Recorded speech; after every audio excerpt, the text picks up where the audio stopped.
जय मां पीताम्बरा। दोस्तों, आज बात करते हैं एक ऐसे विशेष टॉपिक पर जिससे लगभग में सभी लोग पीड़ित हैं।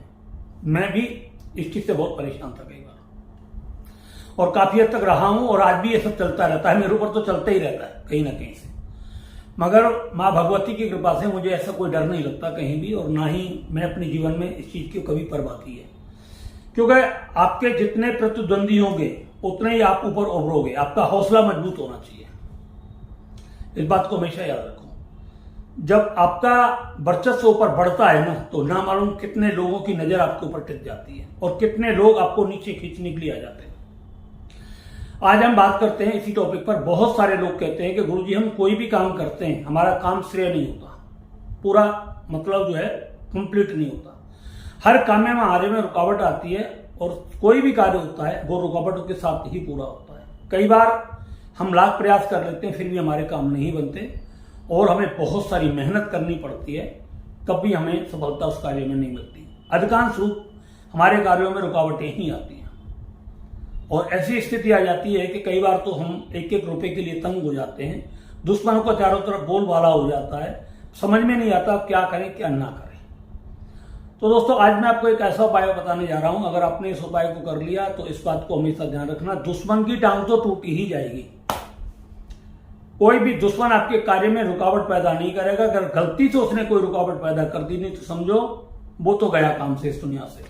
वो जिंदगी भर खून के आंसू रोएगा। ये बिल्कुल आप मेरी बात को पक्का मान लेना। मगर इस उपाय को आप किसी का नाम लेकर के नहीं करोगे, जैसे मैं आपको बताऊंगा वैसे करना है।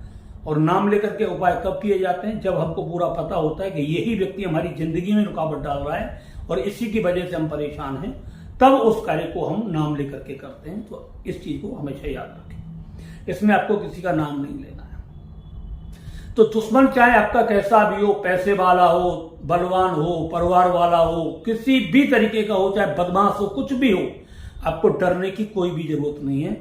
आप देखोगे दुश्मन अगर आपसे वही आपके ऊपर दुश्मनी निभा रहा है तो कुछ दिन के अंदर वो पूरे तरीके से परास्त होता हुआ, सरेंडर होता हुआ आपके सामने झुका हुआ नजर पड़ेगा। अब इसमें उपाय क्या है? इसमें एक छोटा सा उपाय, छोटी सी पूजा है, वो आपको करनी है। ये पूजा कब करनी है इसके बारे में मैं बताऊंगा। वीडियो को पूरा ध्यान से देखें। अगर वीडियो आपको मेरा अच्छा लगे तो इसको ज्यादा से ज्यादा लाइक करें, शेयर करें और इसको सब्सक्राइब भी करें। और जिन लोगों को इन सब चीजों की जरूरत है उस तक, जरूरतमंद तक, उस व्यक्ति तक ये मेरा वीडियो जरूर पहुंचाए आप। ठीक है, अब आपको करना क्या है? आपको लेना है एक पीला आसन, एक लेनी है धूप बत्ती और एक लेना है आपको तेल का दीपक, मिट्टी का और सरसों का तेल।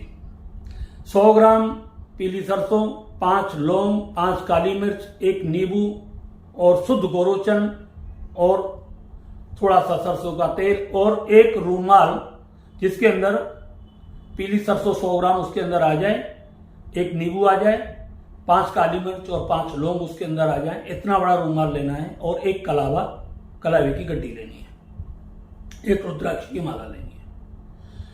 अब आपको करना क्या है? इस शनिवार के दिन आपको रात्रि के समय बैठना है 10 से 11-12 बजे करीब।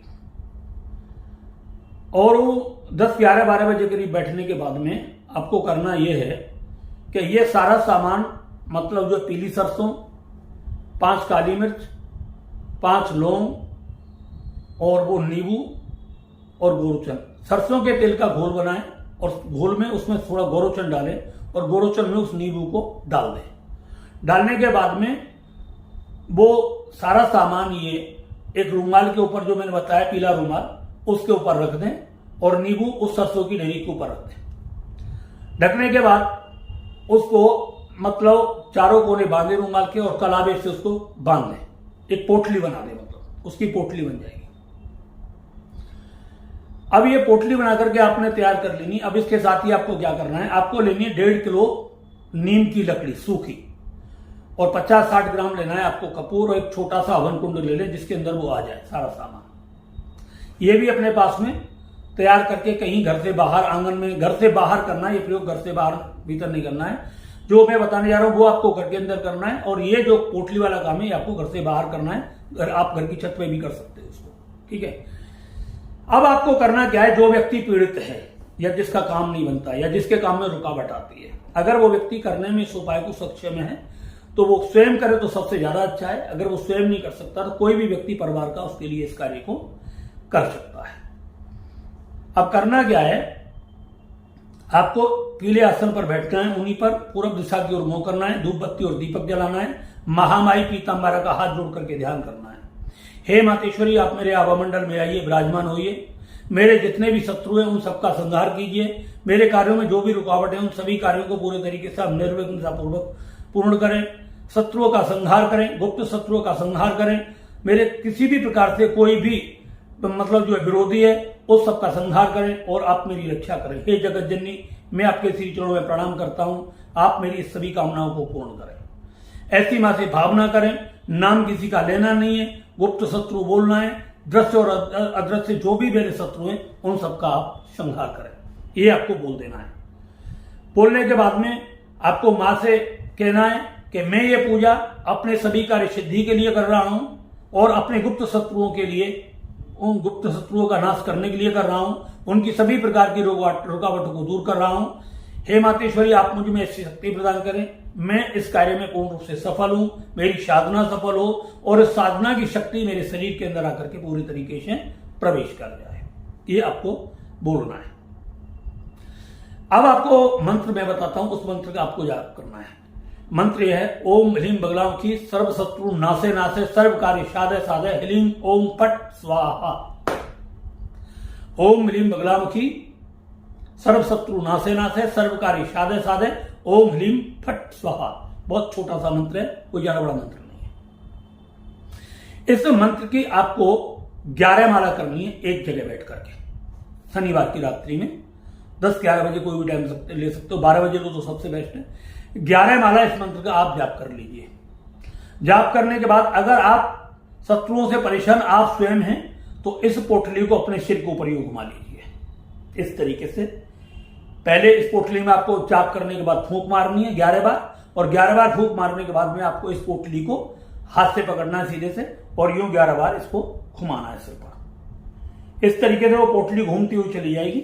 और जैसे 11वीं बार वो पोटली आए तो उससे पहले आपको करना क्या है कि जहां पर आपको ये पोटली को ले जाना है, छत के ऊपर हवन कुंड में अग्नि में जलाना है, वहां पर कपूर तैयार करके डाल करके अग्नि जलाएं और डालने के बाद में, और जैसे ही कपूर में आग लगे और लकड़ियों में आग लगने लगे और तुरंत इस पोटली को उसी जगह पर उसके ऊपर रख दें, हवन कुंड के ऊपर। और हवन कुंड के ऊपर रखने के बाद मां को साष्टांग प्रणाम करें, साष्टांग प्रणाम करें। हे मातेश्वरी, मेरे जितने भी शत्रु हैं वो पूरे तरीके से अब इसमें जल करके राख हो रहे हैं, मेरी जितनी भी रुकावटें नकारात्मक ऊर्जाएं वो सारी की सारी इसके अंदर जल करके समाप्त हो जाए और मेरा जीवन पूर्ण सुखी हो जाए। दोस्तों, अगर आज आपने ये विश्वास पूर्वक मेरा जो बताया हुआ उपाय किया तो आपको पहले दिन उसी घंटे से आपकी बॉडी एकदम हल्की हो जाएगी। अगर दुश्मन का कोई किया कराया प्रभाव आपकी जिंदगी में पड़ा हुआ है वो पूरे तरीके से समाप्त होना शुरू हो जाएगा। अगर आपको लगता है कि दुश्मन मेरे पीछे पड़े रहते हैं तो हर शनिवार को आप ये उपाय कर सकते हो, कोई ज्यादा महंगा नहीं है। इसमें गोरोचन की शुद्धता बहुत जरूरी है, इतना ध्यान रखना। महीने में 3-4 बार इस उपाय को कर लीजिए, आप देखिए आपका काम दौड़ेगा, आपका ऐसा काम दौड़ेगा कि रोकने वाले आपको रोक नहीं पाएंगे और दुश्मनों की जो टांग थी वो जो हर काम में अड़ती थी वो हमेशा के लिए टूट जाएगी और आपके इनकम के सारे रास्ते खुल जाएंगे, आपके घर में खुशियां आनी शुरू हो जाएंगी।